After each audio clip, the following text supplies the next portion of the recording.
Hello guys, welcome to crack UPSC now YouTube channel. और बताइए कैसे हैं आप सब। आई होप बढ़िया ही होंगे आप सब। तो पढ़ाई शुरू कर दी ना आपने? हैं? नहीं की शुरू?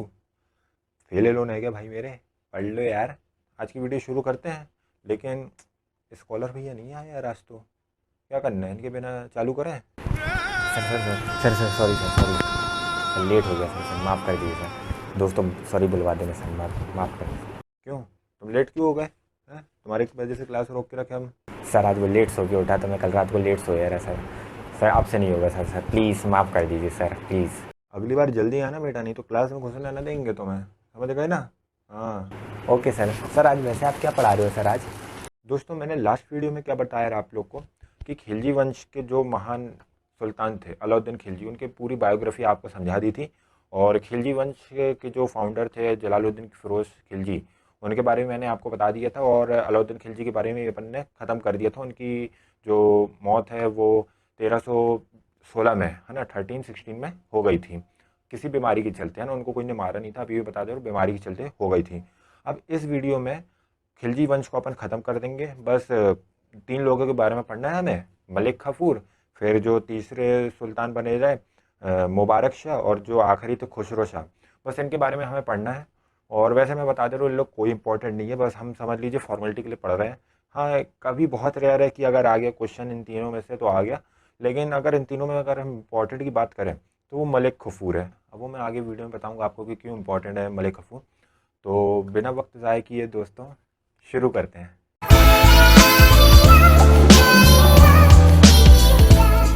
तो दोस्तों मलिक कफूर से हम ये वीडियो को शुरू करते हैं। तो मलिक कफूर के बारे में हमें जानने को मिलता है कि मलिक कफूर बेसिकली एक हिंदू था जो कि गुजरात से था। और वो बोल दे तो ट्रांसजेंडर था वो, है ना, या हम सीधी भाषा में बोले तो हिजड़ा था। मलिक कफूर ट्रांसजेंडर था। ओके सर, मलिक कफूर हिजड़ा था sir. I mean sir, Malik Kafur transgender था तो अलाउद्दीन के साथ हर वक्त हर जगह क्यों रहता था सर? अरे भाई मुझे क्या पता यार, मैं उसके साथ थोड़ी ना रहता रहा, तुम्हें पता रहेगा कि भाई अलाउद्दीन खिलजी के साथ क्यों रहता रहा वो। फालतू की बात बस करवा लो तुमसे। दोस्तों मलिक कफूर की जो पर्सनैलिटी बहुत ही यानी अट्रैक्टिव थी, वो बहुत ही हैंडसम और इंटेलिजेंट व्यक्ति था। तभी अलाउद्दीन खिलजी उससे बहुत ही इम्प्रेस हुआ रहा। दोस्तों 1297 एडी में नुसरत खान ने ये मलिक कफूर को खरीदा था 1000 दिनार में। दोस्तों ये बात याद रखना, 1000 दिनार में उसको खरीदा था। इसलिए तब से जो उसका एक बोलते ना निक नेम या पेट नेम या उनको जो एक दर्जा दिया जाता है हिस्ट्री में, तो मलिक कफूर को कभी कभी हिस्ट्री में 1000 दिनारी के नाम से भी बुलाया जाता है। तो क्वेश्चन पेपर में यही एक इम्पॉर्टेंट चीज़ मैं आपको बताना चाह रहा हूँ कि आ सकती है कि 1000 दिनारी किसको संबोधित करके बुलाया जाता था। दोस्तों मलिक कफूर ऑल्सो कॉल्ड 1000 दिनारी। ओके दोस्तों, जो मलिक कफूर का व्यक्तित्व था, उसकी पर्सनैलिटी थी, उससे अलाउद्दीन खिलजी बहुत ही प्रभावित था। तो 10 साल के अंदर ही उसने नायब कफूर की जो पोस्ट थी, रैंक थी, उसको हासिल कर ली थी। और बहुत ऐसी अच्छी अच्छी पोस्ट पे वो हाई पोस्ट में जा चुका था। और अगर हम सीधी सीधी तौर पे बात करें तो अलाउद्दीन का वो राइट हैंड बन चुका था, उसका बहुत ही करीबी बन चुका था मलिक कफूर।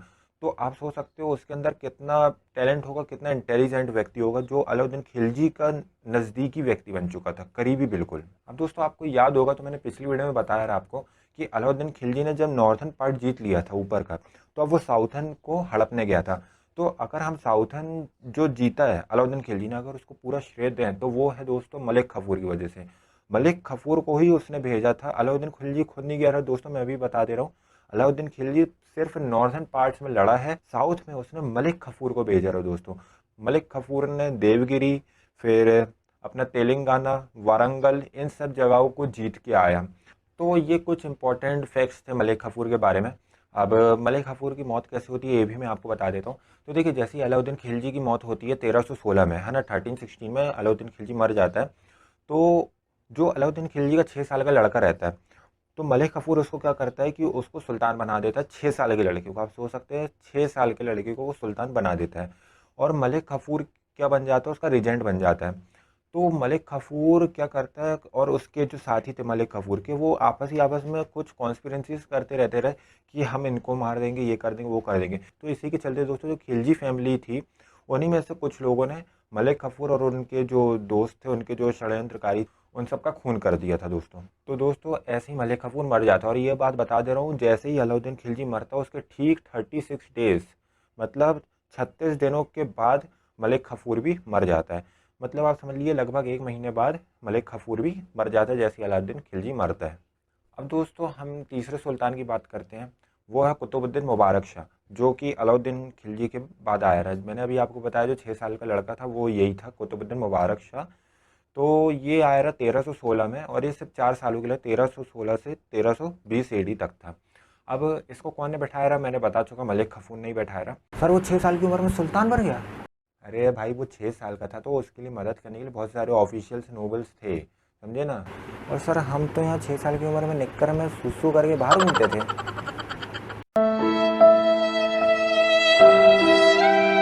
देखिए दोस्तों, जब अलाउद्दीन खिलजी जिंदा ही था तो वो अपने इस 6 साल के बेटे को नॉमिनेट करके गया ही था, यानी चुन के गया था कि अब मेरे बाद यही सुल्तान बनेगा। देखिए कुतुबुद्दीन मुबारक शाह और जो इसके आखिरी रूलर आएगा खुसरो शाह, इन लोगों ने कुछ काम नहीं किया दोस्तों। इनके बारे में पढ़ना समझ लीजिए अपना टाइम वेस्ट करना है। तो जो इंपॉर्टेंट फैक्ट्स थे कि ये 6 साल की उम्र में सुल्तान बना, इसको मलिक कफूर ने बैठाया रहा, है ना, अलाउद्दीन खिलजी इसको खुद नॉमिनेट करके गया था। बस आपको इतना ही याद करने की बात है, और आप इससे भी अंदाज़ा लगा सकते हैं कि इसकी मौत कैसे हुई। तो जो खुसरो शाह अगला सुल्तान बनता है, यही इसको मार के सुल्तान बनता है। समझ गए ना आप? नहीं समझे? एक बार और समझा देता हूँ। जो खुसरो शाह था वो ही मुबारक शाह को मार देता है और खुद सुल्तान बन जाता है 1320 में। ठीक है, आप समझ में आ गया? तो दोस्तों अब कौन आते हैं? अब आते हैं खुसरो शाह। इनका पूरा नाम था नसीरुद्दीन खुसरो शाह। देखिए मैं आपको एक बात बता दे रहा हूँ, जो गयासुद्दीन हो गया, कुतुबुद्दीन हो गया, नसीरुद्दीन हो गया, है ना, ये ना इनके नाम नहीं थे, एक्चुअली में टाइटल्स होते हैं। ये आप लोग बहुत सारे लोग कंफ्यूज होंगे कि कुतुबुद्दीन ऐबक भी था, कुतुबुद्दीन मुबारक शाह भी है ना, और नासिरुद्दीन महमूद था, नासिरुद्दीन खुसरो शाह भी है। तो ये मैं बता दे रहा हूँ, खुसरो शाह इनका नाम है, मुबारक शाह इनका नाम है। लेकिन जो कुतुबुद्दीन हो गया, शमशुद्दीन हो गया, और नसीरुद्दीन हो गया, ये सब ना टाइटल्स कहलाते हैं दोस्तों। मैं अभी भी आपको बता दूँ, टाइटल्स कहलाते हैं। ये लोग अपने जब सुल्तान बनते हैं ना तो अपने नाम के पहले लोग टाइटल लगाना ज़्यादा अच्छा समझते हैं, जिससे अलग ही पहचान मिलती है कि हाँ ये सुल्तान है। ठीक है, तो अब आपको कन्फ्यूज़न नहीं होना चाहिए कि नसीरुद्दीन कौन है, नसीरुद्दीन नसीरुद्दीन बार बार आ रहा है, तो ये कन्फ्यूज़न मत होना, ये एक टाइटल है। ठीक है, तो हम पढ़ते हैं नसीरुद्दीन खुसरो शाह। तो नसीरुद्दीन खुसरो शाह सिर्फ 1 साल के लिए था। तो दोस्तों जो खुसरो शाह है वो मुबारक शाह को मार के सुल्तान बन जाता है 1320 में, और सिर्फ ये 1320 तक ही सीमित रहता है, उसके आगे खिलजी वंश नहीं बढ़ता है। सर सिर्फ 1 साल के लिए आया था वो? अरे नहीं स्कॉलर भैया, वो भी 1 साल के लिए नहीं, कुछ करीब 4.5 महीने के लिए ही था। मैं उसका टाइम पीरियड आपको बता दे रहा हूँ, 15 अप्रैल 1320 से 5 सितंबर 1320, 15 अप्रैल 1320 से 5 सितंबर 1320 तक ही केवल खुसरो शाह था दोस्तों।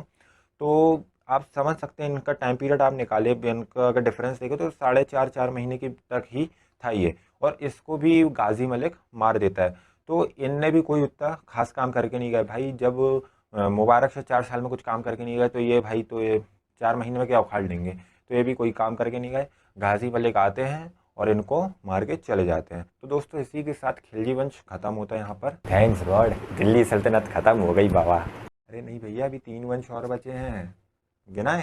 तुगलक, सैयद और लोधी, अभी 3 बचे हैं। अरे अरे क्या हो गया तुम्हें? ये तो गए दोस्तों। आप लोग तो नहीं था क्यों ना, दिल्ली सल्तनत इतनी जल्दी ख़त्म नहीं होने वाली है। अभी सिर्फ 2 ही वंश गए हैं। अब सबसे बड़ा वंश आने वाला है दोस्तों, तुगलक वंश आने वाला है, जिसमें मोहम्मद बिन तुगलक, गयासुद्दीन तुगलक, फिरोज शाह तुगलक, तुगलक तुगलक आने वाले हैं। ठीक है ना। फिर उसके बाद जो 2 वंश आएंगे वो बहुत ही छोटे छोटे हैं, लेकिन जो मेन हमारा अब आएगा वो है तुगलक वंश। दिल्ली सल्तनत का अगर हम बोले तो सबसे इंपॉर्टेंट डायनेस्टी आने वाली है। ओके, तो आई होप आपको ये वीडियो में सब कुछ समझ में आ गया होगा अच्छे से। अगर आपने पुरानी वीडियोस जो पिछले मैंने 4 पार्ट्स बना चुके दिल्ली सल्तनत के वो नहीं देखे हैं, तो डिस्क्रिप्शन में लिंक है दोस्तों, आप लोग जाके उसको देखिए। और जिस भी टॉपिक में आपको वीडियो चाहिए आप उसको कमेंट करके मेरे को नीचे बताइए। तो तब तक के लिए दोस्तों, thanks for watching, bye bye.